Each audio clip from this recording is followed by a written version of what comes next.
Greetings, ladies and gentlemen. This is Annie Meraj Kidwai. I hope you all are doing wonderfully well and taking good care of yourselves.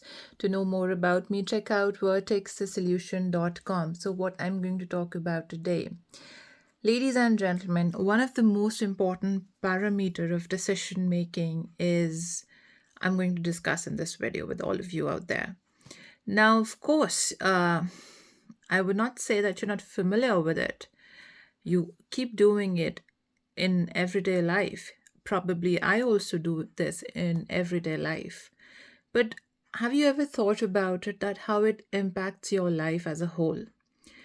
People may think that if I'm talking about this to an extent where relationships, your personal relationships are concerned, it is quite a selfish thing when it comes to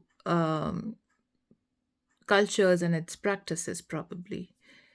But on the contrary, uh, what do you think culture is? How do you form cultures? What exactly the meaning of the word culture before we jump into the conclusions about it? Like, what is a culture?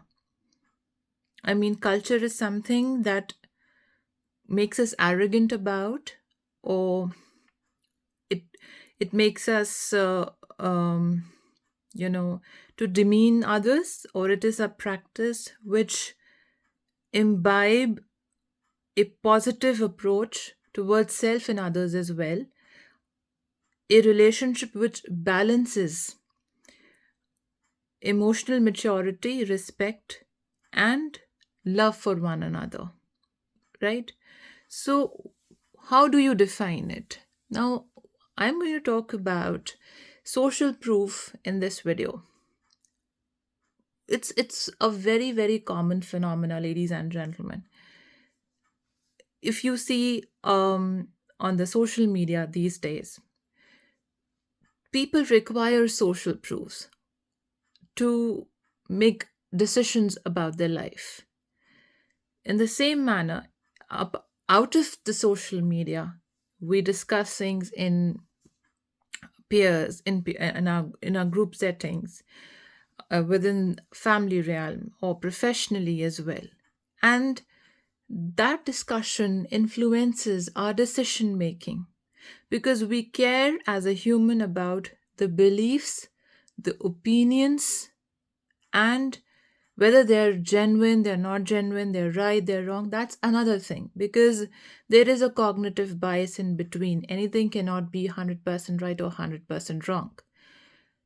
But as a human behavior, we seek validations in the form of a social proof to make decisions about what we feel and what we require to do with our life. So, in that context, there is a lot of drawback here also. Social proof does not create independent thinking or individuality. It will always, even if you are on a leadership position as well, and your decision making is influenced by what is not beneficial for your team, rather, what is the trend? Where things, what's the trend, where people are going, what others are doing. We should also follow the same for ourselves and for our team members. This is, I would say, a herd mentality, right? So it does not create an independent thinking and a perspective or a perspective shift. Perspective can be on the basis of preconceived notions people have in their mind, but perspective shift requires analysis of the factors or the facts around the situation, circumstance, or an individual. So that requires autonomy.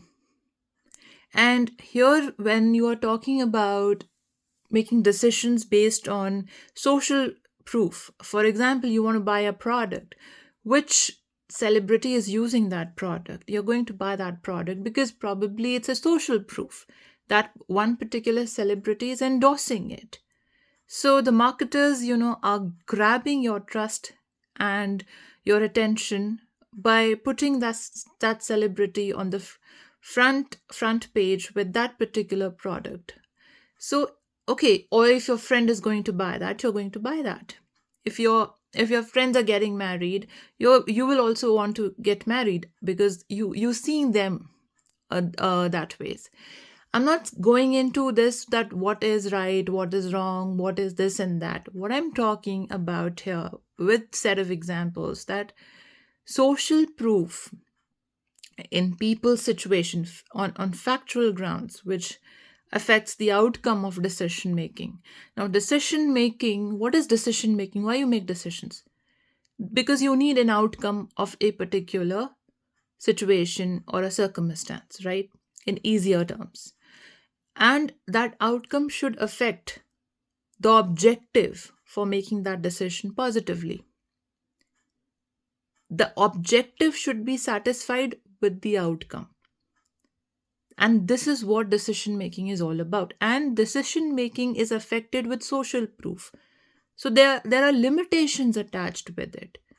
Social proof can be people, social proof can be people who are around you, who influence your decision making capabilities. You are not clear about the facts. You're not clear whether this suits you or not, whether this thing is for you or not. Let's take a very minute example to make you understand. Many of the times, people think that we are with a certain person. For instance, I don't know how people take it how it resonates, but it's just an example to make you understand. So, um, for example, there is a person and you believe that this person I can have a long lasting and an impactful relationship for the longer term. Can be spouse, can be friend, can be anybody.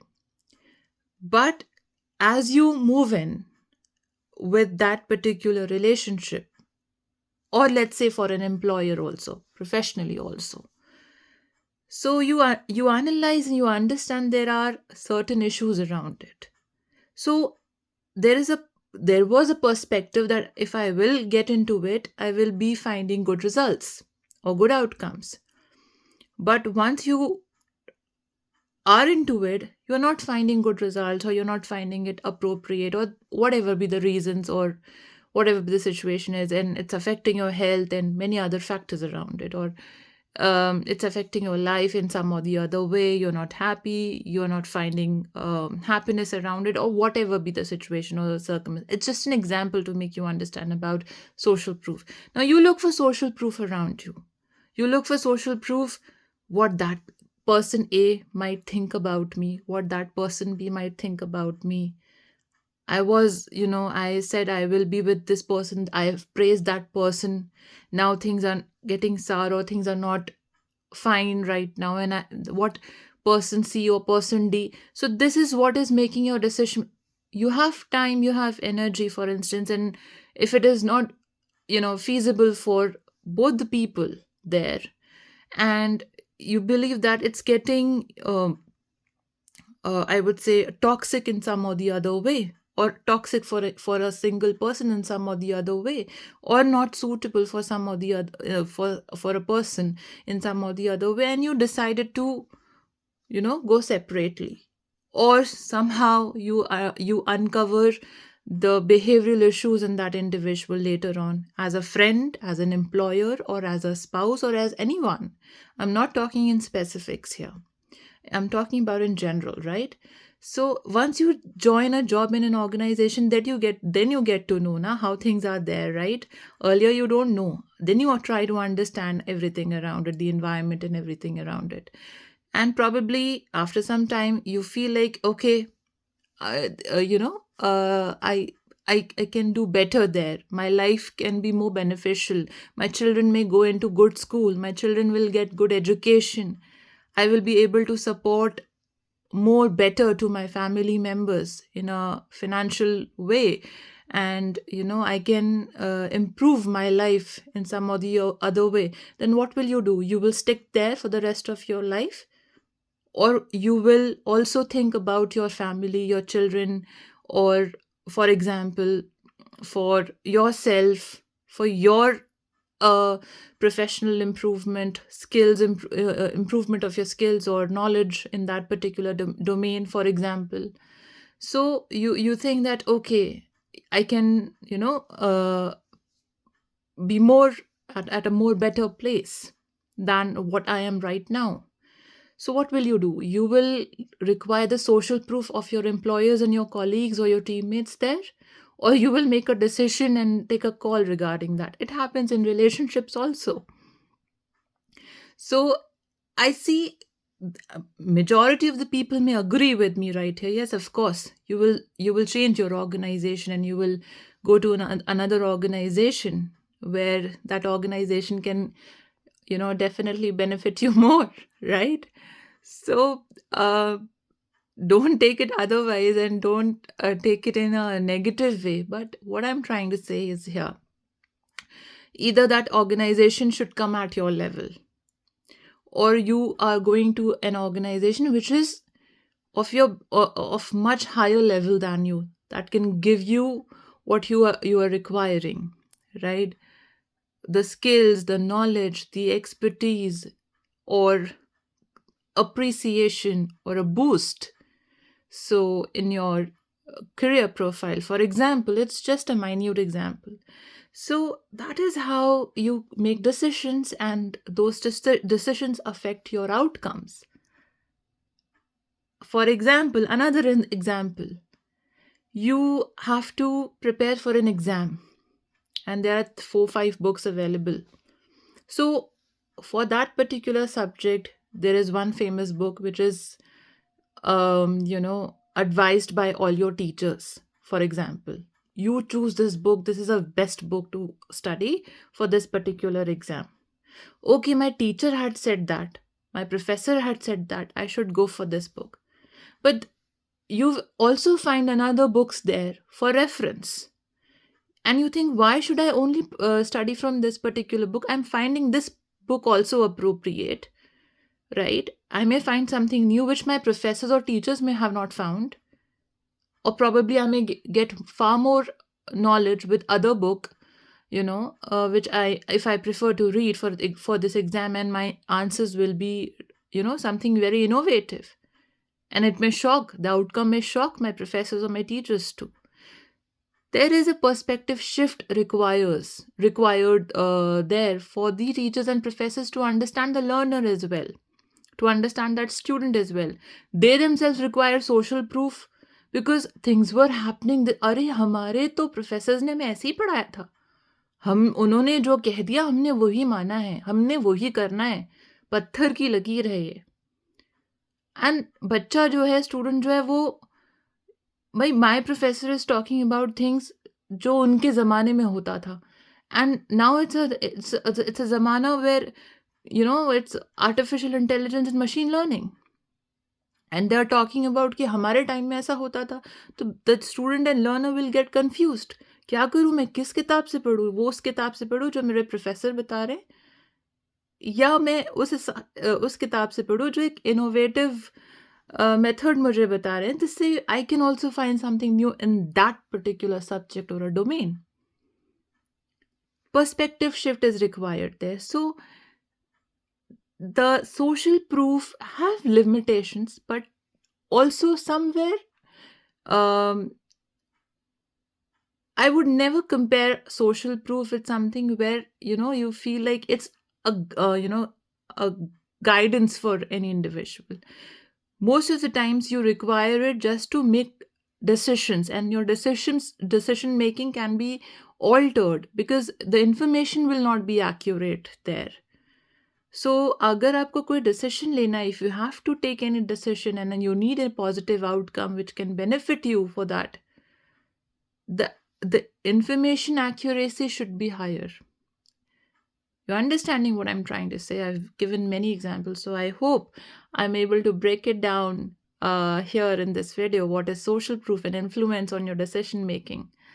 And it is important for improved decision making in your life. You have to consider the facts around the situation, any individual, whether it's your personal sphere of life, कोई चीज़ अगर आपके facts को pros and cons को evaluate करके if things are not happening, good, very good, be happy, you are saved.